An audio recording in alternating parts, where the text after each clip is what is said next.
Assalamualaikum warahmatullahi wabarakatuh. Halo Sobat Unrika, balik lagi kita di program Unrika TV. Nah, kali ini kita akan membahas tentang dunia hukum dan dengan subtema kali ini dengan ingkar janji. Nah, seperti yang kita tahu, ingkar janji atau wan prestasi itu adalah merupakan dari salah satu hukum perdata. Namun, ingkar janji dapat dipidana apabila salah satu dari pihak itu sengaja tidak memenuhi janji atau ada unsur tidak baik, niat tidak baik, etika tidak baik saat melakukan perjanjian. Nah, kali ini kita akan membahas tentang perbuatan tidak dipenuhi janji atau ingkar janji dapat dipidana. Nah, kali ini kita dengan narasumber Bapak Dr. Alwan Hadianto, SHMH. Beliau merupakan Kaprodi dari Magister Hukum Universitas Riau Kepulauan dan beliau adalah masternya nih di bidang ilmu pidana. Baik Bapak, mari kita bincang-bincang boleh ya Pak ya, sedikit ya Pak tentang ilmu hukum dan akan menambah insight buat teman-teman kita semua ya Pak. Izin Bapak, apa kabar hari ini? Baik, terima kasih Ibu Iris. Salam saudara-saudara, teman-teman, sahabat Unrika TV di seluruh Nusantara, terutama khususnya di Kota Batam. Terima kasih telah mengundang saya, para kru dari Unrika TV dan juga Ibu Iris yang telah memberi kesempatan saya untuk dapat tampil ataupun bisa sharing, berbagi sedikit ilmu yang saya miliki kepada khalayak umum, terutama khususnya mahasiswa Fakultas Hukum yang ada di Unrika dan mahasiswa hukum di seluruh Nusantara. Baik Bapak, suatu kehormatan juga bagi kami ya Pak ya, di waktu Bapak yang sibuk ini bisa hadir ya Pak memenuhi undangan Unrika TV ya Pak. Hari ini sibuk sekali ya Pak sepertinya ya Pak. Alhamdulillah tadi saya sudah dari beberapa tempat, dari Polsek, kemudian dari Polres, kemudian sempat ketemu di salah satu kafe di Kota Batam, ketemu dengan beberapa pengacara yang konsultasi dengan saya untuk nanti minta menjadi ahli pidana di persidangan. Barulah saya ke kampus. Wow, expert sekali ya Pak di bidang ilmu pidana ya Pak, dan tentunya wow, kita banyak sekali ini informasi dan edukasi tentang ilmu hukum hari ini ya teman-teman.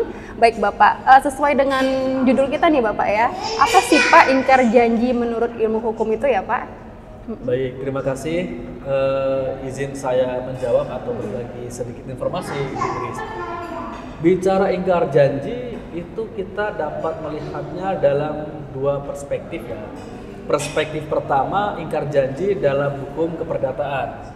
Yang kedua, ingkar janji dalam perspektif hukum pidana. Nah, kalau dalam perspektif hukum perdata, ingkar janji tersebut ranahnya perdata yang biasa disebut dengan wan prestasi, di mana wan prestasi tersebut itu ada di pasal 1238 Kitab Undang-Undang Hukum Perdata. Bahasa Latinnya biasa disebut dengan BW atau Burgerlijk Wetboek ya.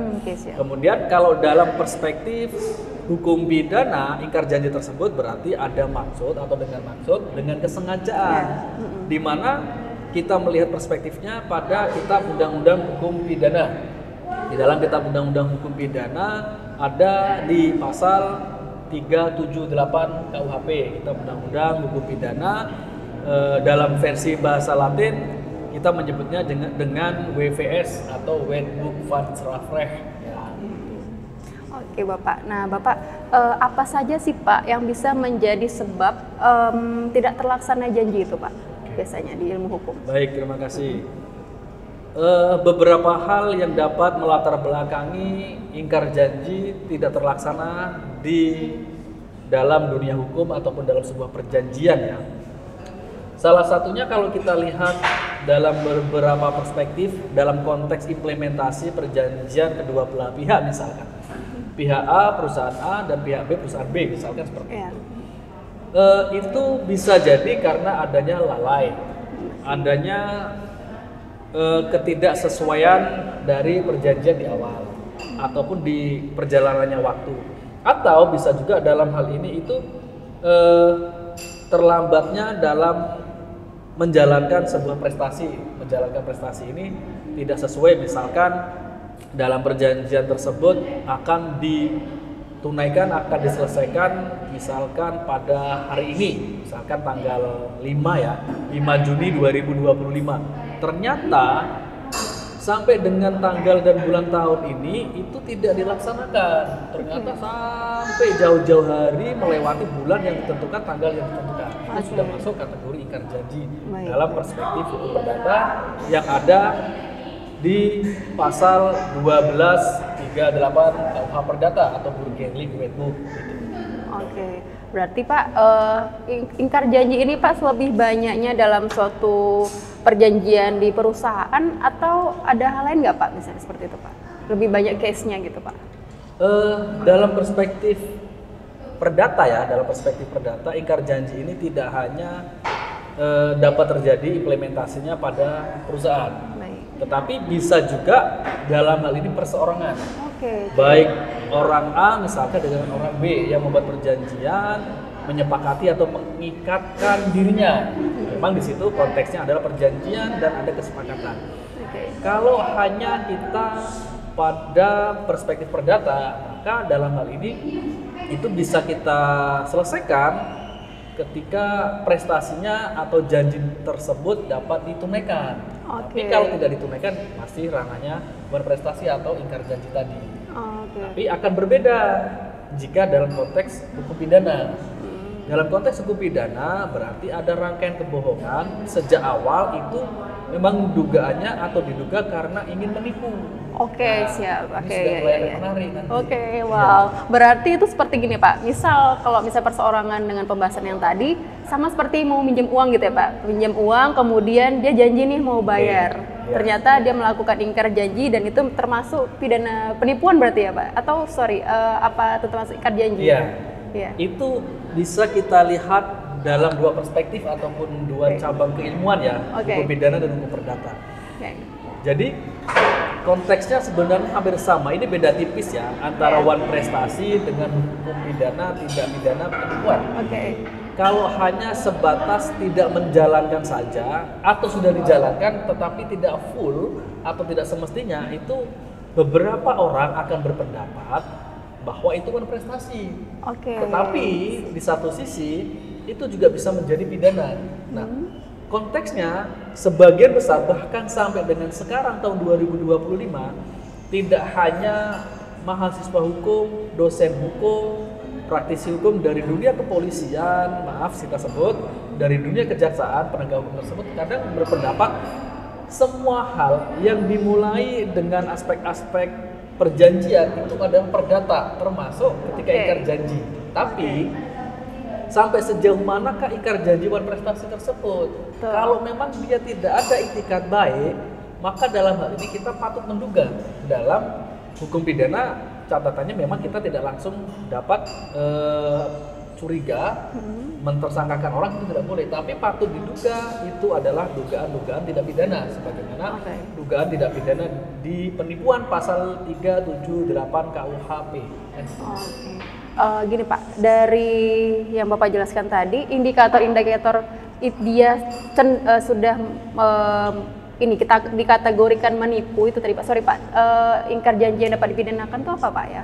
Baik, terima kasih. Ini sudah mulai masuk ke unsur pidana. Jadi soalnya gemes nih, kayaknya seru banget soal pembahasan ini. Kalau kita bicara dalam unsur pidana, ketika saya beberapa kali dimintai keterangan di kepolisian, di kejaksaan atau di pengadilan saat sidang, memang ini ialah kunci utama ketika kita akan membedah suatu kasus adanya dugaan tindak pidana penipuan. Nah, maka dalam hal ini kita akan memisahkan dua kelompok kategori. Dua kelompok di sini unsur pidananya adalah secara subjektif dan secara objektif. Secara subjektif dalam tindak pidana penipuan, maka kita akan lihat dari klausul bahasa narasi atau diksi yang tertuang dalam norma-norma pasal 378 KUH pidana. Nah, ketika bicara hal tersebut ada kata barang siapa. Barang siapa kalau versi Undang-Undang Hukum Pidana yang terbaru di pasal 492 KUHP yang Undang-Undang nomor 1 tahun 2023 KUHP yang nanti akan diberlakukan 2026 itu menjadi setiap orang. kata barang siapa ini adalah suatu bentuk subjek hukum. Subjek hukum ini adalah orang atau manusia. Nah, jadi kalau orang itu sudah mulai masuk dugaan-dugaan, menggerakkan hati, kemudian ada rangkaian kebohongan, manipulatif juga, Pak. Manipulatif. Nah, itu sudah patut diduga itu adalah penipuan. Kemudian kita akan melihat unsur secara objektif. Secara objektifnya itu adalah satu bentuk perbuatan. Perbuatan tersebut terlaksana atau tidak.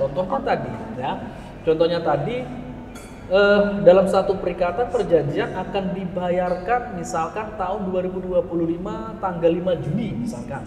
Tetapi ini sudah masuk di 2028, misalkan sekarang sudah 2028. 3 tahun kemudian ya, Pak? 3 tahun kemudian. Betul, Orang ini sudah melarikan diri, tidak bisa dihubungi, bahkan kontak misalkan si A dan si B tadi, salah satu pihaknya sudah diblokir, dan nggak ada lagi di kota Batam misalkan. Nah, berarti sudah patut diduga.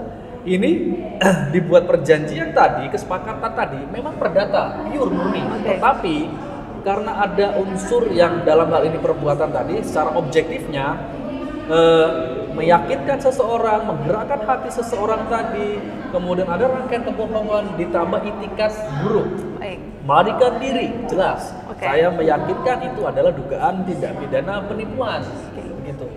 Bapak. Begini Pak, kalau misalnya ini ya Pak, ini kan kita ada personal maupun perusahaan ya Pak. Mungkin bisa nggak ada tips-tips buat teman-teman atau sahabat Nurika yang menonton ini ya Pak, bagaimana sih kita melakukan perjanjian yang ideal gitu ya Pak, dan mungkin kita bisa mendeteksi nih adanya itikat tidak baik ataupun ada unsur kesengajaan di saat melakukan perjanjian seperti itu Bapak ya. Yang menurut saya untuk mengantisipasi trik-triknya itu, pertama, kalau membuat perjanjian baik itu personal ataupun dengan perusahaan, kita lihat dulu itikat baik atau itikat buruk. Kalau itikatnya baik, biasanya ya kadang awalnya itikat baik, sehingga meyakinkan berinvestasi, menanamkan saham sekian juta, puluhan juta, ratusan juta, bahkan miliar. Tetapi di kemudian hari ditinggalkan atau pergi, bahkan kabur, tidak ada kabar. Nah, hal-hal yang perlu dihindari dalam hal tersebut, kita yakinkan dulu kita membuat perjanjian, kita membuat kesepakatan dengan lawan kita, kawan kita, atau pihak lain, kita yakinkan dia tinggal domisilinya di mana, pekerjaannya apa, kemudian punya perusahaannya bagaimana, bonafit atau tidak, kemudian dalam hal ini aset-asetnya bagaimana. Gitu. Kemudian kalau sudah seperti itu kita profiling lagi, apakah dalam hal ini ketika nanti ada hal kendala di tengah jalan, seandainya ada pembayaran yang tertunda, bisa nggak dia membayarkannya dengan cara-cara misalkan menggadaikan aset atau menjual aset untuk melunasinya. Karena kalau itu tidak kita pikirkan hanya bicara hanya mendapatkan dividen ataupun keuntungan saja, maka ya khawatirnya akan kena tipu di kemudian hari. Betul, iya Pak. Gitu. Izin Bapak, kalau misalnya nanti suatu saat nih, misalnya apakah kita melakukan perjanjian itu, misalnya usia teman-teman mahasiswa gitu Pak, atau ini harus ada saksinya atau bagaimana gitu Pak kalau untuk membuat perjanjian seperti itu Pak? Baik, terima kasih. Itu juga menjadi idealnya sebuah perjanjian atau kesepakatannya. Maka kalau kita membuat perjanjian, terutama individual atau perorangan, usahakan selain daripada para pihak pertama dan pihak kedua, maka usahakan ada minimal 2 saksi. Nah, ini akan berkaitan ketika kita bicara hukum acara pidana. Di pasal 184 KUHP, seandainya nanti itu memang ada 2 saksi, kita mengacu pada pasal 184, poin pertama dari KUHP dalam pembuktian itu adalah saksi. Kemudian merujuk dari pasal 183 ataupun 185, kalau hanya 1 saksi, ada asas namanya asas unus testis, nullus testis. Apa itu Pak? 1 saksi bukanlah saksi. Jadi kalau ada saksi belum dianggap sebagai saksi yang mutlak. Nah, ini kecuali dalam hal-hal berkaitan dengan tindak pidana pencabulan ataupun asusila ya. Kriminal ini ya Pak. Baik Bapak. sebelum kita tutup ya Pak, mungkin ada pesan-pesan nggak Pak untuk teman-teman sahabat Unrika, terutama terkait tentang ingkar janji ini Bapak? Baik. Okay. Bapak Ibu sekalian, saudara-saudara, baik itu mahasiswa Fakultas Hukum, Magister Hukum, ataupun calon-calon mahasiswa yang akan menempuh program studi doktor ilmu hukum, ataupun masyarakat hukum secara general di Batam ataupun di Nusantara.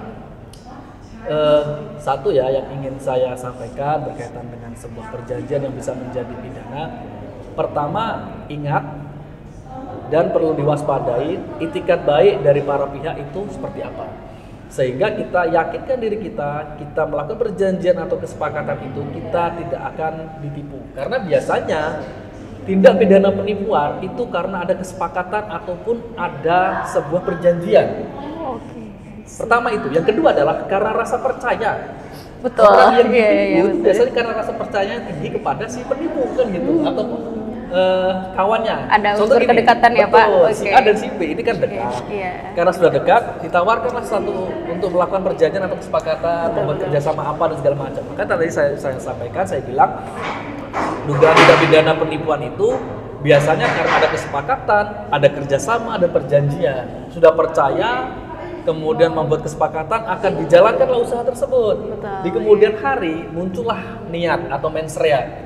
Masa iya modal sama, saya yang menjalankan misalkan seperti itu. Kok dia dapat bagian sama? Nah, disitulah mulai muncul niat untuk mengelabui ataupun untuk menipu seseorang. Jadi yang harusnya diperjanjikan awalnya itu akan dicicil sekian juta per bulannya ataupun diberikan dividen sekian juta per bulannya, ini mulai dikurang-kurangi. Nah, jadi di situ nanti akan muncul tidak hanya dugaan tindak pidana penipuan, tapi muncul tindak pidana penggelapan juga. Nah, ini kan berlangsung menjadi banyak karena biasanya dugaan tindak pidana penipuan ini erat kaitannya dengan dugaan tindak pidana penggelapan di pasal 372 KUH pidana gitu. Baik Bapak, sebelum kita akhiri, ada closing statement Pak dari pertemuan kita kali ini Pak? Baik, terima kasih Bu Wiris, Sobat Unrika TV, sahabat Unrika TV, mahasiswa hukum, mahasiswa umum ataupun magister hukum, dan seluruh mahasiswa hukum di seluruh Indonesia, seluruh Nusantara. Closing statement saya dalam terutama tema pada hari ini bahwa ingkar janji dapat dipidana. Pertama yang saya sampaikan cukup simpel ya, pahami hukum, cermati hukum supaya tidak terjebak oleh hukum. Itu yang pertama. Boleh dulu lagi Pak, tadi pakai quote-nya bagus banget. Pahami hukum, agar cermati hukum supaya tidak terjebak oleh hukum. Nah, sama dengan seperti ini, perjanjian itu tidak berawal juga masalah hukum, tapi nanti bisa terjebak dengan hukum. Betul. Jadi terkadang sebuah perjanjian itu hanya dijadikan modus bahwa orang berpendapat itu hukum perdata, tetapi ada pidananya. Nah, di sini erat kaitan antara sebuah mens rea, niat jahat dengan akto serius ataupun perbuatan. Nah, kemudian ya saya mengutip satu ini ya, satu adagium hukum ataupun sebuah istilah hukum ya, istilah hukum. Yang dalam hukum pidana kita, walaupun orang yang dalam hal ini mengatakan tidak ada niat, misalnya tidak ada niat untuk menipu, bahwasanya tidak ada niat juga untuk ingkar janji. Hukum tidak mengenal istilah ingkar janji ataupun dia tidak tahu bahwasanya itu masuk tidak pidana penipuan, tidak. Tetapi ada asas yang mengatakan bahwa ketidaktahuan atas hukum tidak dapat menjadikan dia lepas dari tuntutan hukum. Dalam versi hukum Latinnya, dalam hal ini seingat saya itu adalah bunyinya adalah ignorantia juris non excusat, yang artinya adalah ketidaktahuan orang akan hukum tidak membuatnya dia lepas dari jerat tuntutan hukum. Begitu, terima kasih. Oke Bapak, terima kasih Bapak. Wow, closing statement banyak, gitu banget ya Pak, ger banget ya Pak. Baik Bapak, terima kasih atas waktunya memenuhi undangan kami. Ya, semoga kita next time bisa bahas-bahas tentang hukum lagi ya Pak, biar kita bisa mengedukasi teman-teman sahabat Unrika lainnya. Dan bagi teman-teman yang penasaran tentang ilmu hukum ataupun sedang mengalami case hukum ya Pak ya, bisa konsultasi dengan Bapak Dr. Alwan Hadianto Kantornya di mana Bapak? Kantor kita ada di Tiba dan rencananya kami akan pindah di Harbor Bay. Wow, keren sekali. Baik, nanti kita akan tulis ya di bawah ya, biar bisa teman-teman kunjungi. Baik, kita tutup dengan wassalamualaikum warahmatullahi wabarakatuh. Salam Undrika TV, unggul, kreatif, mandiri.